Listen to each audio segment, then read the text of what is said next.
السلام عليكم ورحمة الله وبركاته. ازيكم يا جماعة، عاملين ايه؟ أنا عاوز أقول لكم إني قررت أتجوز. ايه تتجوز؟ طب عايزين ميكروويف وعايزين ايد وعايزين ذهب وعايزين ميكروويف وعايزين ايد. بس كفاية.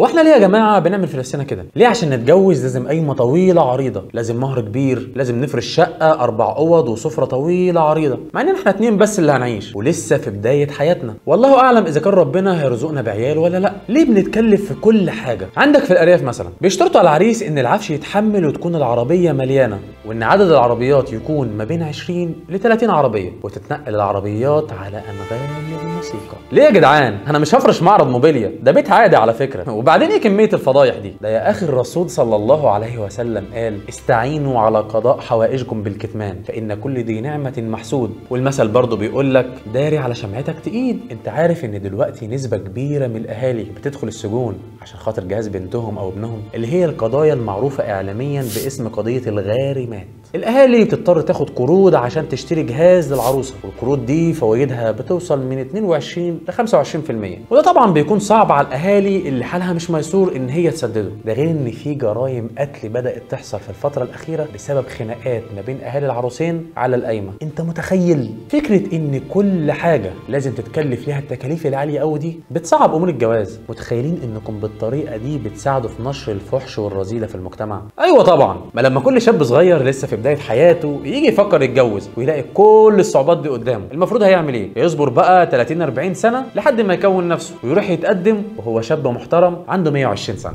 او ان يمشي بقى في الطرق السهله اللي كلنا عارفينها واللي زادت عليها حكايه اننا نعيش مع بعض عادي ونقضيها صحوبيه. وايه المشكله؟ بيانات مؤشرات جهاز الاحصاء عن ظاهره العنوسه في مصر بتقول ان النسبه وصلت بين الرجاله في المدن الى 6.8% في مقابل 2.4% للرجاله في الريف خلال عام 2017. وده طبعا بيرجع لغلاء الاسعار في المدن عن الريف. وفي الحقيقه ان الموضوع فعلا مش بسيط ولا مجرد طريقه. احنا كده دخلنا في جزئيه الاسراف اللي احنا اصلا منهيين عنها في الدين. ده ربنا يا مؤمن بيقول لك في سوره الاعراف: يا بني ادم خذوا زينتكم عند كل مسجد وكلوا واشربوا ولا تسرفوا انه لا يحب المسرفين. المشكله اننا بنقلد الغرب في كل حاجه، ولما تبص هتلاقي اصلا ان الغرب بيطبقوا الاسلام في حاجات كتير اكتر مننا.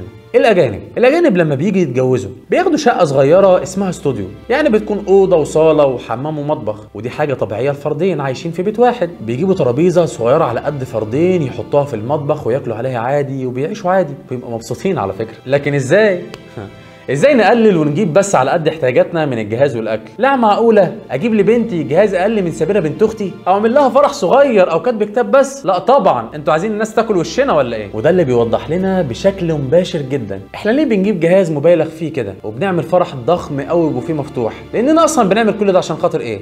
نتفشخر قدام الناس ان احنا جامدين قوي، واننا اشترينا حاجات اصلا يمكن نعيش عمرنا كله ونموت من غير ما نستخدمها. مع اننا لو وفرنا كل الفلوس دي وبدانا على قدنا ممكن نسافر بيهم شهر عسل كامل، او نعمل مشروع نبدا بيه حياتنا. اللي عاوز اقوله لك يا صاحبي: ما تكلفوش نفسكم عشان تتجوزوا، وانت كمان ما تكترش عليه ولا على باباكي. الجواز شيء مهم جدا وحاجه كبيره بتدي بركه للحياه، ومساج غليظ ما ينفعش اننا نعطله او نوقفه عشان خاطر شويه حاجات بسيطه كده. الرسول صلى الله عليه وسلم بيقول لنا: اذا جاءكم من ترضون دينه وخلقه فانكحوه الا تفعلوا تكن فتنه في الارض وفساد كبير. ما تصعبوش الدنيا وهي بسيطه. الجواز بيعفكم، وكل ما تسهل الجواز زي زمان كل ما مشاكل كتير تعباكم ومضايقاكم في المجتمع هتقل ويمكن تختفي خالص. ولو حماك او مامتك مش مقتنعين حاولوا تقنعوهم بالعقل، دي حياتكم وانتوا اللي هتعيشوها، ما تخلوش حد يرسمها لكم وعيشوها صح. سلام عليكم.